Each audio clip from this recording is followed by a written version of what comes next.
Hi friends, welcome to Minnie's Little Kitchen. இன்னைக்கு நம்ம பார்க்க போற ரெசிபி ஒரு நண்டு ரோஸ்ட் ரெசிபி தான்.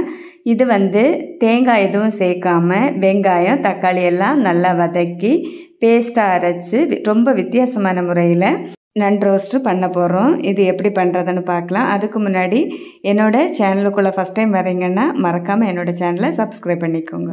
முதல்ல மசாலா ரெடி பண்ணலாம். அதுக்காக நான் ஒரு கடாய் எடுத்திருக்கேன். இனி ஸ்டவ் ஆன் பண்ணிவிட்டு ஒரு டேபிள் ஸ்பூன் எண்ணெய் விட்டுக்கோங்க. எண்ணெய் நல்லா சூடாகட்டும். நம்ம இந்த நண்டு ரோஸ்ட்டுக்கு தேங்காய் எதுவும் சேர்க்க போகிறதில்ல. வெங்காயம் தக்காளி எல்லாம் நல்லா வதக்கி அதை மிக்சியில் அரைச்சி பேஸ்ட்டாக ரெடி பண்ணி தான் இந்த மசாலா நண்டு நம்ம ரெடி பண்ண போகிறோம். ஆயில் நல்லா சூடாயாச்சு. இனி இதில் அரை டீஸ்பூன் சோம்பு போட்டுக்கோங்க. சோம்பு போடும்போது ஃப்ளேமை நல்லா கம்மி பண்ணி வச்சுக்கோங்க. அப்போ தான் நம்ம சோம்பு சீக்கிரமாக கருகாமல் இருக்கும். சோம்பு லைட்டாக செவந்து வந்ததுமே அதில் 5 பல் பூண்டு, ஒரு சின்ன துண்டு இஞ்சி, 2 மீடியம் சைஸ் பெரிய வெங்காயம் ஸ்லைஸாக கட் பண்ணி எடுத்திருக்கேன்.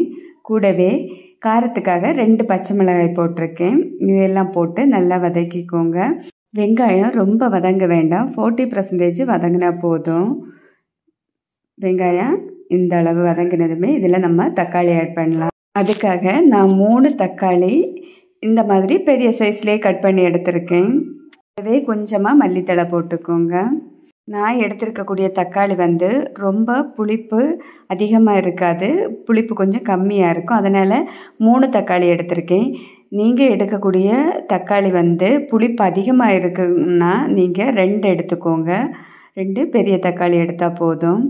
இனி வெங்காயம் தக்காளி எல்லாம் ரொம்ப வதங்கி வராமல் நம்ம கார சட்னிக்கெல்லாம் எந்த அளவு வதக்கி எடுப்போமோ அந்த அளவுக்கு வதக்கி எடுத்தால் போதும். இந்த டைமில் தேவையான அளவு உப்பு போட்டு வதக்கிக்கோங்க. அப்போ தான் வெங்காயம் தக்காளி எல்லாம் சீக்கிரமாக வதங்கி வரும். வெங்காயம் தக்காளி இந்த அளவு வதங்கினா போதும். இனி ஃப்ளேமை ஆஃப் பண்ணிக்கோங்க. இது நல்லா சூடாகட்டும். சூடாறினதுக்கப்புறமா ஒரு மிக்ஸி ஜாருக்கு மாற்றி ஃபைன் பேஸ்ட்டாக அரைச்சி எடுத்துக்கோங்க. அரைக்கும்போது கொஞ்சமாக தண்ணி விட்டு அரைச்சி எடுத்துக்கோங்க. இனி ரோஸ்ட் பண்ண ஒரு கடாய் எடுத்துக்கோங்க. நான் அதே கடாயை வாஷ் பண்ணி எடுத்திருக்கேன். அதில் 2 டேபிள் ஸ்பூன் எண்ணெய் விட்டுக்கோங்க. ஃப்ளேமை நல்லா ஹை ஃப்ளேம்லேயே இப்போ வைக்கலாம். வச்சுட்டு கடுகு போட்டுக்கோங்க. கடுகு நல்லா பொரிஞ்சாச்சு. இனி கறிவேப்பிலை போட்டுக்கோங்க. கூடவே நான் ஒரு மீடியம் சைஸ் பெரிய வெங்காயம் சின்னதாக கட் பண்ணி எடுத்திருக்கேன், அதையும் போடலாம்.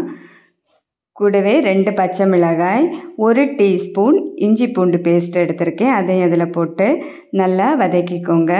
நான்வெஜ் எல்லாம் செய்யும்போது நம்ம வெங்காயம் இஞ்சி பூண்டெல்லாம் எந்த அளவு வதக்குவோமோ அந்த அளவுக்கு இந்த நண்டு மசாலாவுக்கு வதக்கி எடுக்கணும்.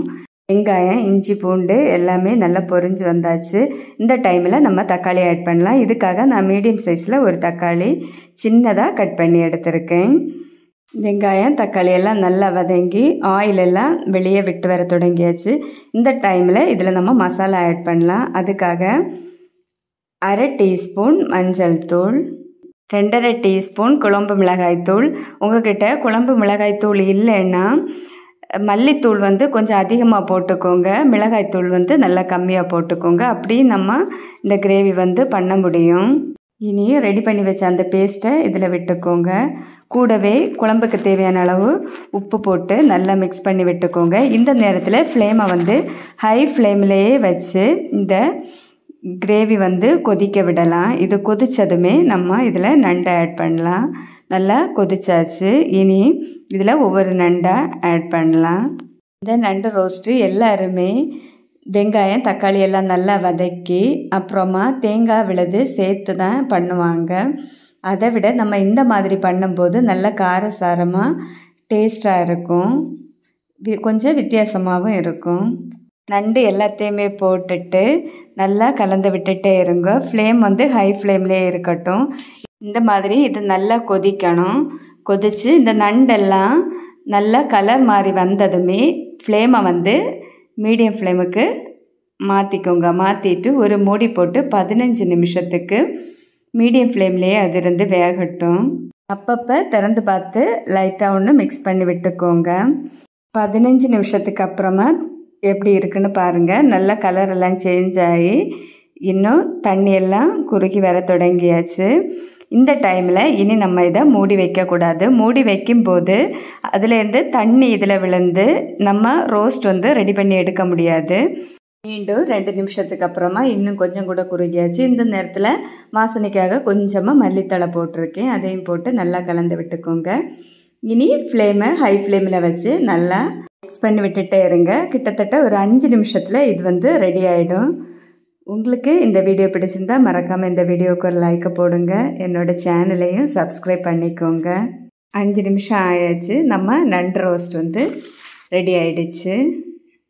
பார்த்தீங்களா, கிரேவி எல்லாமே இந்த அளவு போதும். இனி ஃப்ளேமை ஆஃப் பண்ணிக்கோங்க. நீங்களும் இந்த ரெசிபியை ட்ரை பண்ணி பார்த்துட்டு நல்லா வந்தாலும் வரலைனாலும் மறக்காமல் கமெண்ட் பாக்ஸில் கமெண்ட் பண்ணுங்கள். மீண்டும் அடுத்த ரெசிபியுடன் தேங்க்யூ ஃபார் வாட்சிங்.